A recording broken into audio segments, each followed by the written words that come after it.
বাংলাদেশ জাতীয়তাবাদী যুব দলের উদ্যোগে যমুনা ইউনিয়নের কাফির বাজার ৩ নং ওয়ার্ডে ইফতার মাহফিল অনুষ্ঠিত হয়।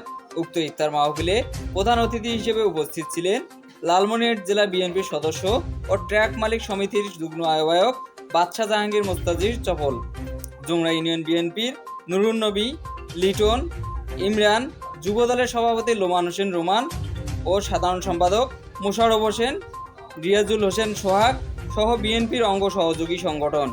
প্রিয় বন্ধুগণ,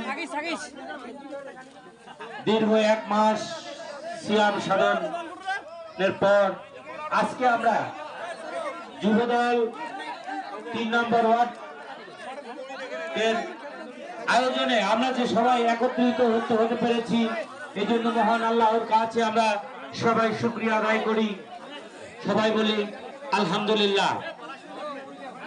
প্রিয় বন্ধুগণ, আপনারা জানেন গত 5ই আগস্ট বৈষম্যহীন ছাত্র জনতার আন্দোলনের মাধ্যমে আমরা একটি সুন্দর বাংলাদেশ ফিরে পেয়েছি।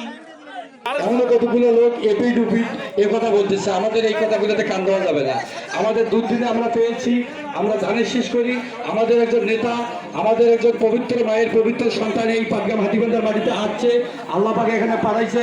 আমাদেরকে সবাইকে ঐক্যবদ্ধ হয়ে ধানের শেষের সিল দিয়ে ব্যারিস্টার হাসান রাজীব প্রধান মহোদয়কে সংসদে পাঠাইতে হবে। এই যে মিথ্যা মামলা ছিল, সকল মামলা প্রত্যাহার হয়ে গেছে। সংগ্রামী সাথী বন্ধুগণ, আমাদের গণতন্ত্রের মা দেশনেত্রী বেগম খালেদা জিয়া। আসসালামু আলাইকুম ওয়া রাহমাতুল্লাহ।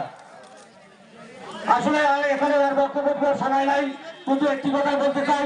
আপনারা কাফির বাজার, এই কাফির বাজারের নামে একটু সুপরিচিত।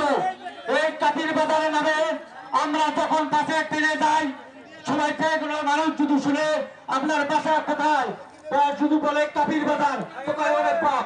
এই একটা পরিচিত, এই পরিচিতিটা কিন্তু সারা বাংলাদেশে আছে।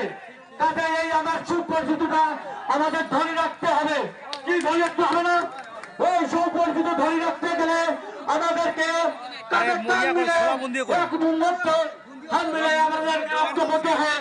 আগামী দিনে যে জাতীয় নির্বাচন হবে, এই নির্বাচন প্রধান মহোদয়কে যদি আমরা এমপি করতে পারি, তাহলে আমাদের এই এলাকা উন্নয়ন হবে। এই এলাকার